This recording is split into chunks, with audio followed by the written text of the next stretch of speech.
Social media Malakar সমাজকে নিয়ে কুরুচিকর মন্তব্য ঘিরে উত্তপ্ত রাজ্য। অভিযুক্ত যুবকের বিরুদ্ধে এবার কৈলাসহর থানায় লিখিত অভিযোগ দায়ের করল ঊনকোটি জেলা মালাকার সমাজ উন্নয়ন সমিতি। অভিযোগ ওই ভিত্তিতে মালাকার সমাজকে উদ্দেশ্য করে অমানবিক ও কুরুচিকর মন্তব্য করা হয়।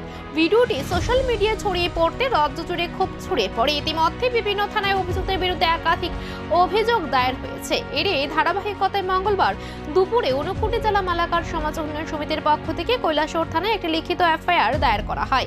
এই কর্মসূচিতে মালাকার সম্প্রদায়ের বিপুল সংখ্যক মানুষের উপস্থিতি লক্ষ্য করা যায়।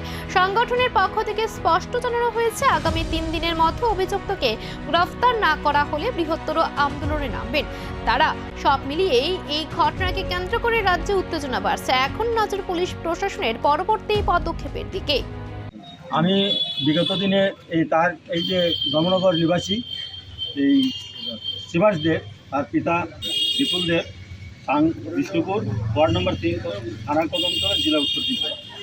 সে সোশ্যাল মিডিয়াতে যে সমস্ত মন্তব্য করেছে একটা জাতিকে নিয়ে, এই মন্তব্যের পরিপ্রেক্ষিতে গোটা ত্রিপুরা রাজ্য এবং গোটা ভারতবর্ষ মালাকার সম্প্রদায়ের লোক যে জায়গাতে আছে তারা এই বিষয় দেখে সবাই বিক্ষিপ্ত এবং তার সঠিক বিচার আমরা সবাই দাবি করছে যে তার উপযুক্ত শাস্তি, যা তার যে এমন শাস্তি হতো তার শাস্তি দেখে যাতে ভারতবর্ষের কোনো জায়গাতে কোনো জাতিগোষ্ঠীকে নিয়ে যে এ ধরনের মন্তব্য সে যাতে ভবিষ্যতে করে না।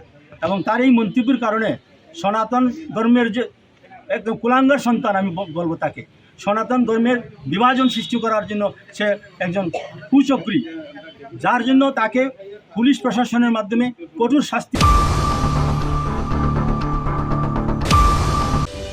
जों त्रिपुरा मथा महाराज नेतृत्वे फाइमेन यागोलो खम्बई स्कुल ब्लाई दिमान बारि थांखा हस्टेल